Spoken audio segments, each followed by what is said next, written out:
ಸ್ವಾಮಿ ವಿವೇಕಾನಂದರು ಅಮೆರಿಕ ಮತ್ತು ದೇಶದ ಅನೇಕ ರಾಷ್ಟ್ರಗಳಲ್ಲಿ, ಪ್ರಪಂಚದ ಅನೇಕ ರಾಷ್ಟ್ರಗಳಲ್ಲಿ ಓಡಾಡ್ಕೊಂಡು ಬರಬೇಕಾದ್ರೆ ಅವರ ಸರ್ವಿಸ್ ಅನ್ನ, ಅವರ ಒಂದು ವ್ಯಕ್ತಿತ್ವಕ್ಕೆ ಮಾರಬಹುದಂತ ಮಾರ್ಗರೆಟ್ ನೋಬೆಲ್ ಅನ್ನೋ ಒಬ್ಬರು ಹೆಣ್ಣು ಮಗಳು, ತುಂಬಾ ಓದಿಕೊಂಡಿದ್ದಂತ ಬುದ್ಧಿವಂತೆ, ವಿವೇಕಾನಂದರಂತ ಬಂದು ಕೈ ಮುಗಿದುಕೊಂಡು ಕೇಳ್ಕೊಳ್ತಾಳೆ, ಸ್ವಾಮೀಜಿ ನಾನು ನಿಮ್ಮ ದೇಶಕ್ಕೆ ಬರಬೇಕು ಅಂತಿದ್ದೇನೆ ಅಂತ. ವಿವೇಕಾನಂದರು ನೋಡಿದ್ರು, ವಿದೇಶಿ ಮಹಿಳೆ, ಸುಖವಾಗಿ ಬೆಳೆದಂತಹ ಮಹಿಳೆ, ತುಂಬಾ ಓದ್ಕೊಂಡಿದ್ದಂತಹ ಮಹಿಳೆ, ಶಿಕ್ಷಣ ತಜ್ಞೆ ಕೂಡ ಆ ದೇಶದಲ್ಲಿ, ನನ್ನ ದೇಶಕ್ಕೆ ಬಂದು ಏನ್ ಮಾಡ್ಬೇಕು ಅಂತಿದೀಯಾ ಅಂತ ಕೇಳ್ತಾರೆ. ಸ್ವಾಮೀಜಿ ನಿಮ್ಮ ದೇಶಕ್ಕೆ ಬಂದು ನಾನು ಬಡವರಿಗೆ ಸಹಾಯ ಮಾಡಬೇಕು ಅಂತ ಇದ್ದೀನಿ, ಬಡವರ ಸೇವೆಯನ್ನು ಮಾಡಬೇಕು ಅಂತ ಇದ್ದೀನಿ ಅಂತ ಹೇಳ್ತಾಳೆ. ಅದಕ್ಕೆ ಸ್ವಾಮಿ ವಿವೇಕಾನಂದರು ಹೇಳ್ತಾರೆ, ನೀನು ಅಂದುಕೊಂಡಷ್ಟು ಸುಲಭ ಅಲ್ಲ. ನಮ್ಮ ದೇಶದಲ್ಲಿ ಎಜುಕೇಶನ್ ಸ್ವಲ್ಪ ಕಡಿಮೆ, ನಮ್ಮ ದೇಶದಲ್ಲಿ ನಿಮ್ಮ ದೇಶದ ಹಾಗೆ ವ್ಯವಸ್ಥೆ ಇರೋದಿಲ್ಲ. ನೀನು ನನ್ನ ದೇಶಕ್ಕೆ ಬಂದರೆ ನಿನಗೆ ಇರೋದಕ್ಕೆ ಮನೆ ಸಿಗದೆ ಇರಬಹುದು, ಸರಿಯಾಗಿ ತಿನ್ನೋದಕ್ಕೆ ಅನ್ನ ಸಿಗದೆ ಇರಬಹುದು, ಹಾಕಿಕೊಳ್ಳೋದಕ್ಕೆ ಬಟ್ಟೆ ಕೂಡ ಇಲ್ಲದೆ ಇರಬಹುದು. ಇಂತಹ ಪರಿಸ್ಥಿತಿ ಇರುತ್ತೆ ನಮ್ಮ ದೇಶದಲ್ಲಿ, ಬರಬೇಕಿದ್ರೆ ಬಾ ಅಂದ್ರು.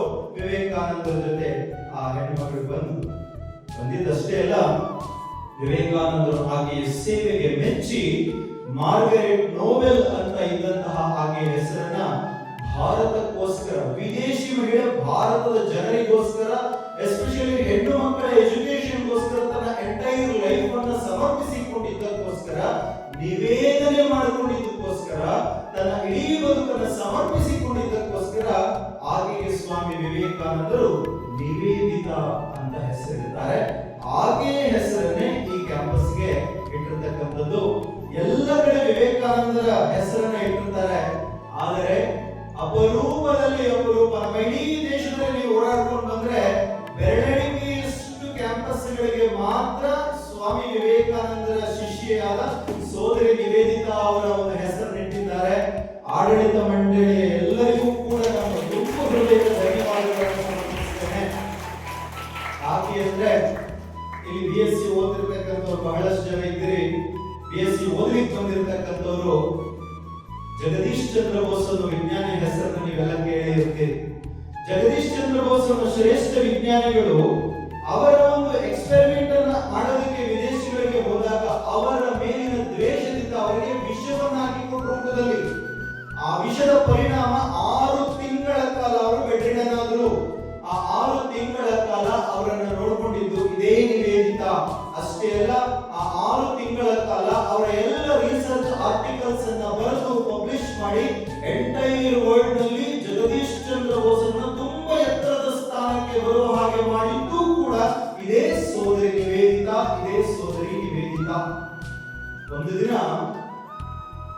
ಸಣ್ಣ ಪುಟ್ಟ ಹೆಣ್ಮಕ್ಳನ್ನ ಮನೆ ಕೆಲಸಕ್ಕೆ ಸೇರಿಸಬೇಕಾದ್ರೆ ಪ್ರತಿಯೊಂದು ಮನೆಗೂ ಹೋಗಿ ಹೆಣ್ಮಕ್ಳಿಗೆ ಎಜುಕೇಶನ್ ಅನ್ನು ಕೊಡಿ, ಹೆಣ್ಮಕ್ಳಿಗೆ ಎಜುಕೇಶನ್ ಅನ್ನು ಕೊಡಿ ಅಂತ ಮನೆ ಬಾಗಿಲಿಗೆ ಹೋಗಿ ಕೈ ಮುಗಿದುಕೊಂಡು ಕೇಳ್ಕೊಳ್ತಾಳೆ ಆ ತಾಯಿ.